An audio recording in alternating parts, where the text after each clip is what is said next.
Hey, what's going on, guys? My name is David Romero.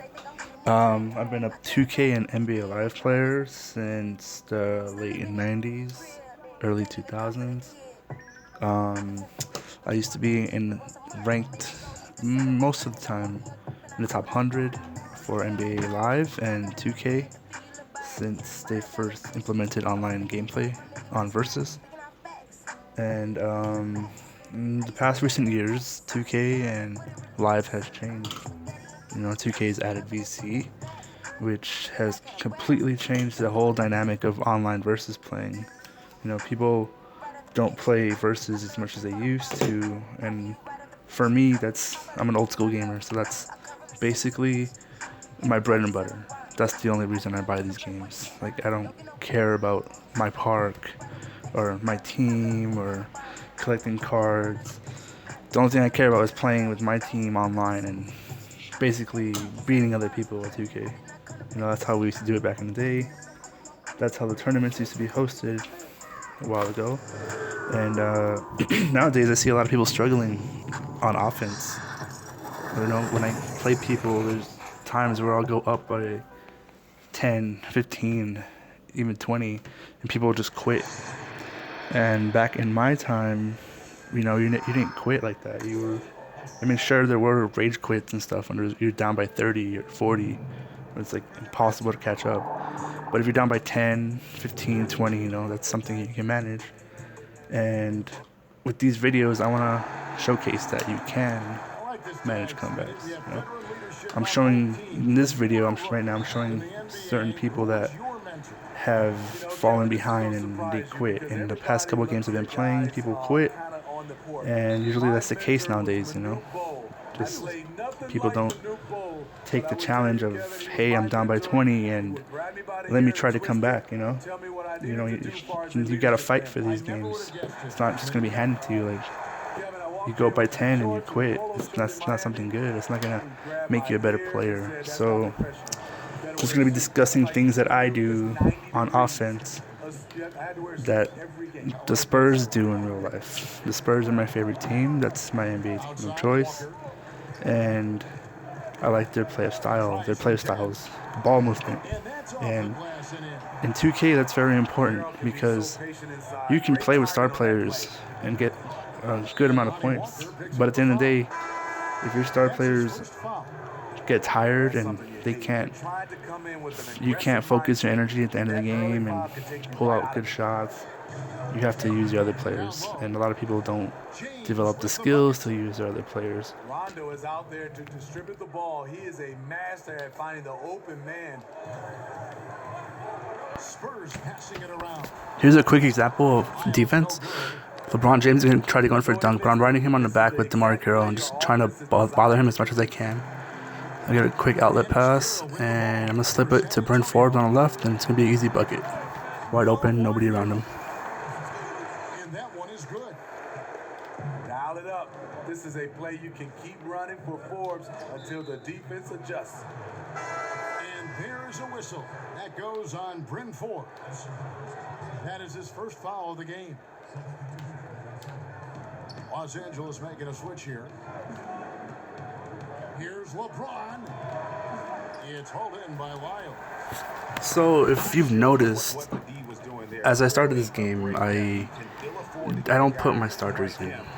I usually like playing with my bench in the beginning, so I like to wear out the other team's star players and their first string.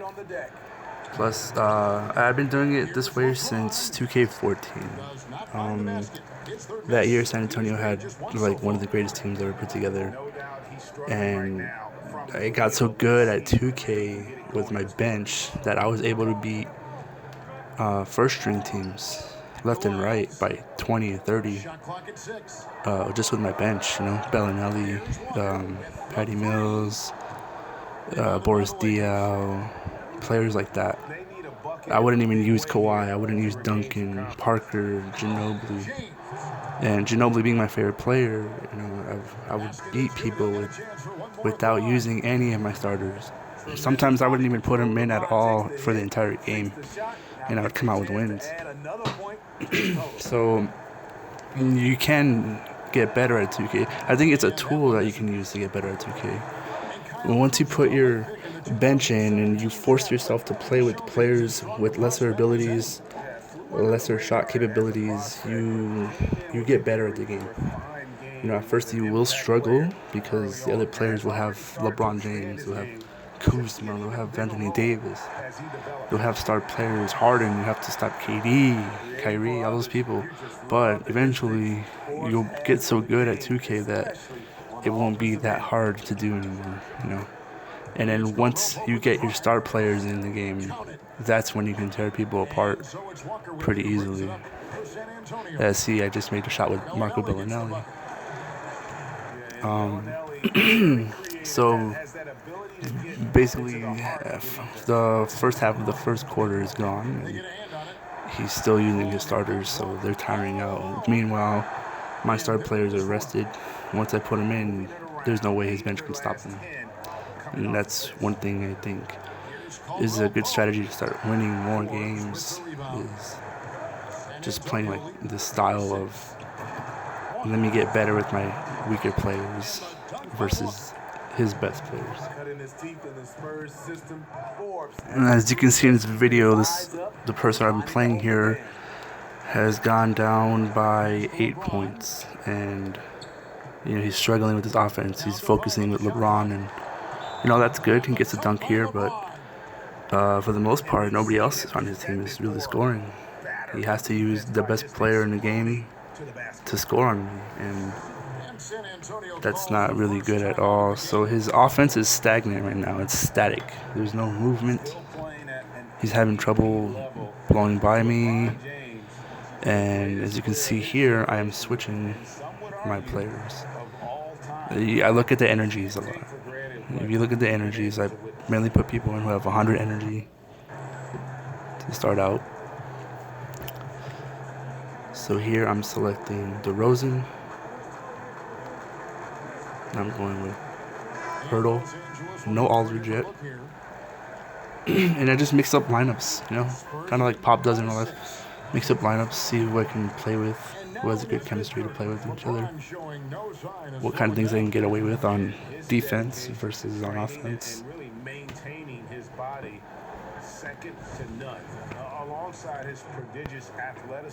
One thing I think that's important for beginners to do in 2K is to develop that sense of, I'm gonna do this play with my point guard. I'm gonna run here or run there, shoot here, pass here, and just develop that skill. Watch here, for example. I'm gonna just go with Derek White. I'm just gonna pull to the right and go straight, quick slip pass, and an easy 2 points. You don't think about it, you just do it. That's something that I think new players need to develop, because some players will just come up with their point guards and they'll wait around at the top of the 3-point line. They'll mess around, and then they won't pass the ball. They pass it too late. It gets picked off. You gotta develop that fluidity with your point guard, and just know that if you're gonna pull a three, you pull a three. If you're gonna pull a jumper, 2-pointer. Don't hesitate. When I'm playing 2K, I normally don't run plays. I see people run plays all the time, and for some people that works, but for me in the past it's never really worked. So I never really developed calling plays for my players. The only time I call plays is if I want to get LaMarcus in the post and score a bucket with him doing a fade or like a fake, or sometimes I'll call a screen for a 3. But for the most part, I play freelance, and I like to get my shooters open. So that means I like to move the ball around a lot and break the defense down just by moving the ball so much to where the other player is having a nightmare on defense. He can't keep up with the movement, and his players they're too slow to catch up on a pass, and you get wide open shots. And that's basically how you're supposed to break down a defense. One thing, if you ever look at Golden State recently, they started implementing more ball movement, and I kind of saw them taking some of the offense that the Spurs would run. Before they were just the Splash Brothers. It was Klay Thompson and Steph Curry. Then Draymond came in, and then once they got a good unit, they started using more ball movement. And with that shooting, with their shooting ability and their ball movement, they were able to win a couple of championships and just destroy people and have like some of the best seasons the team's ever had, probably the greatest seasons they've ever had. And if you look at the 2014 Spurs, they have go back and watch those games. You see how much ball movement we have and how fluid that offense was. It was impossible for Miami or any other team to stop that year. It was too fluid. The chemistry was too great. And that's one thing you want to develop when you play 2K. You wanna be able to use every single one of your players, even to the garbage players, to the bottom players, like the players that are rated 60 and 70. You could still score with those players. People don't like to put them in because they think they're too slow, they suck, but those players, they're useful at times. And he makes the first. You can't be afraid to use like level 70 rated players, even level 60. An example of this is that people really don't know. Back in 2009, it was Tony Parker was on the cover of NBA Live, and they released international teams. And me being Mexican descent, I decided to pick Mexico for the international teams. And they weren't the best squad. They didn't have the best players. But one thing they could do is shoot threes, and I got pretty good with that team. They were rated a 66, I believe. And I won so many games with that Mexico team where I would just destroy like Team USA, any NBA team. I would destroy them by 30 or 40. And I think that was like the most successful season I had. I had over, I believe, 1,500 wins with that team. They had a really good player. His name was Romel Beck. He's a Mexican-American. But he played for the international team. He has some highlights on YouTube where you can see him score a 4-point play against Kobe. And that's just one example of using like low-rated players and just being able to destroy the competition with those players. You just got to keep working at it, and eventually, you can pull off stuff that other people won't be able to pull off with regular players. And once you transfer those skills over to the better players, that's when you're really going to be doing damage in 2K. That's when you're going to be beating a bunch of the ranked people and going to the Hall of Fame and the All-Star levels and that type of stuff. What's another thing?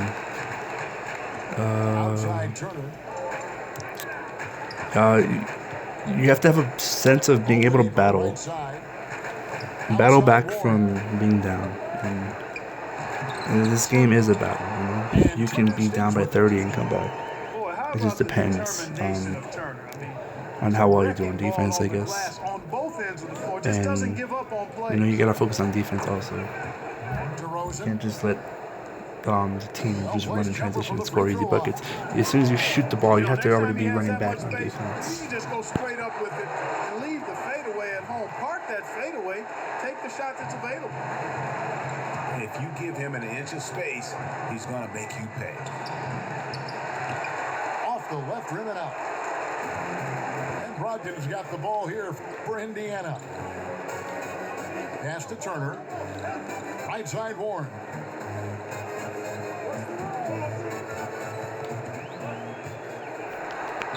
Down low. So just don't be afraid to battle. Here I pull up with Lyles, and you can't be afraid to pull up.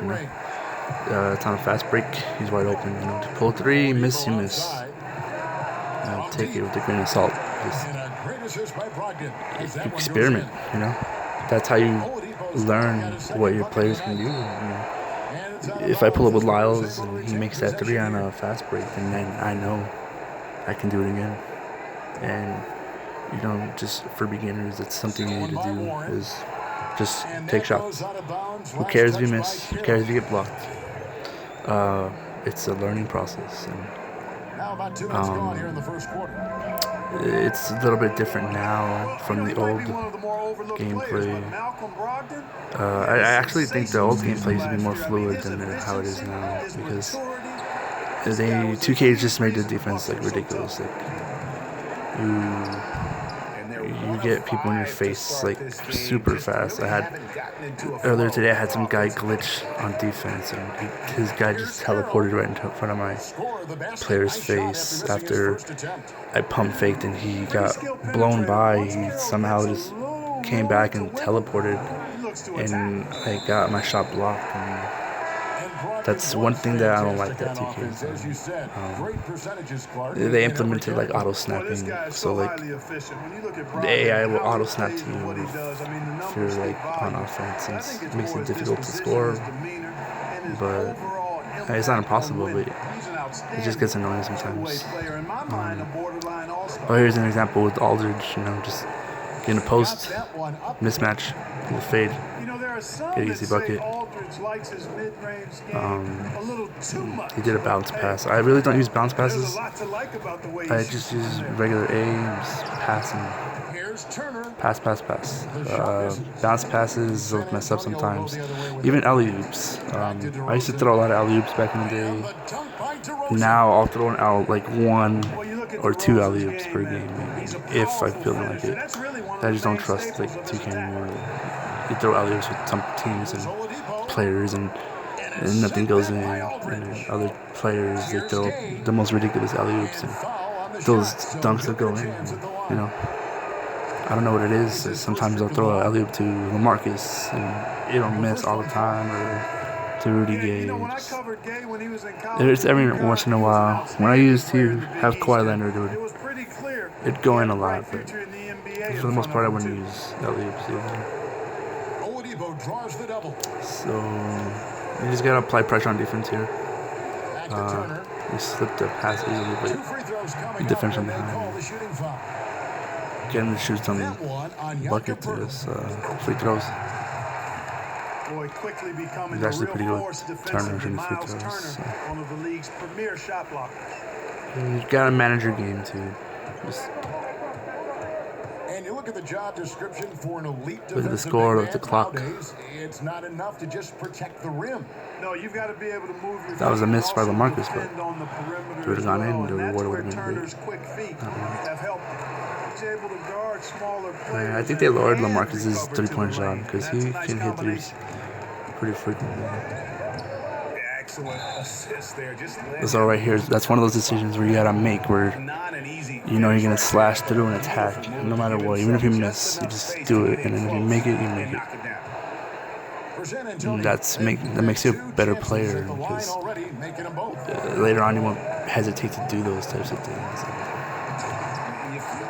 Some people, they won't run in like that because they have the fear of getting packed or something like that, and you can't have that fear, especially in basketball.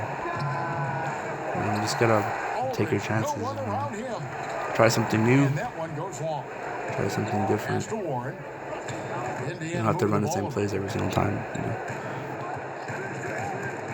I've seen people step out of bounds a lot. And, sometimes there's like times where you run into somebody and you get bumped out of bounds and things like that you can't control. But for the most part, you shouldn't be getting backcourt violations that often, unless the ball is at the middle of the court and you pass the ball on accident, or a ball is loose and your guy picks it up, but he's on both sides, and the computer will automatically call it. But watch here, for example, he stops right there. You don't stop there. You still have more space. Move up. That he just caused an easy turnover. And one turnover like that can change the whole game. You gotta have like the knowledge to not do little mistakes like that. See, just off that turnover, I get a bucket and I'm back up now because of LaMarcus. You know, more and more big guys in the league have that mid-range shot in their bag now, and they need Both teams have it going here early and still close through the first quarter.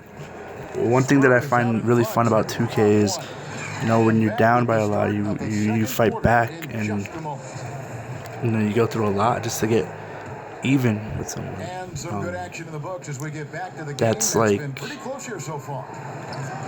like a testament of their skills, because you know, some people they'll just quit just like that. You know? I like fighting back. I don't quit very often. I do quit sometimes. You know, you get a rage quit. You know, you get mad.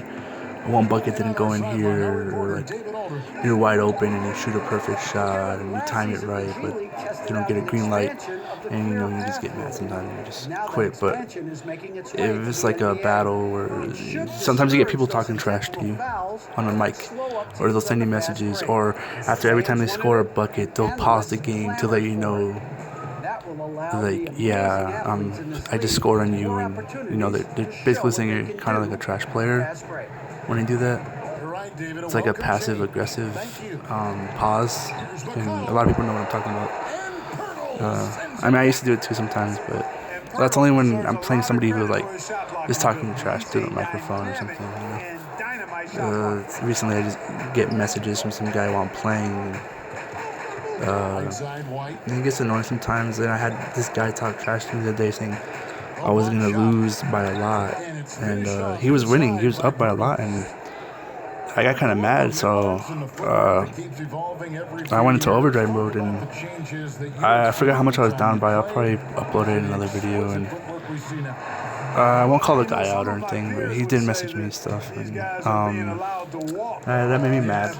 And I talk trash to some people sometimes too, but only when they're talking trash on the mic, or you know, they're just being little douchebags. But I battled back, and I used my ball movement, and he kept talking trash, and you know, I came back and I won, and he got mad. He wouldn't say anything after that, and he was so certain that I was going to lose that game. You know, I thought I was going to lose too, because I was down by so much, but it's just one of those things that's like a testament to your ability to fight back. And here, obviously, I'm up by 10 after a couple of minutes in the second quarter, and you know, this person just he decides to quit the game. And being down 10, 12 points, that's nothing.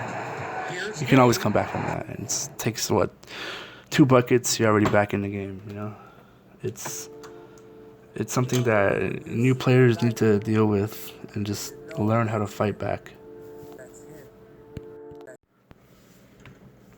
So for any of you willing to learn or wanting to learn how to play 2K and are a beginner and are struggling online to get any wins, or you don't like the way the game plays, you know, feel free to subscribe.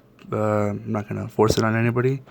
Subscribe if you want to. I'm going to be making more videos showcasing how to go about getting better at offense as well as defense. I'm not at Hall of Fame level right now. I just bought 2K a couple weeks ago, so I'm already behind, but the season hasn't started yet for basketball, so through this whole season, we'll try to make it to Hall of Fame.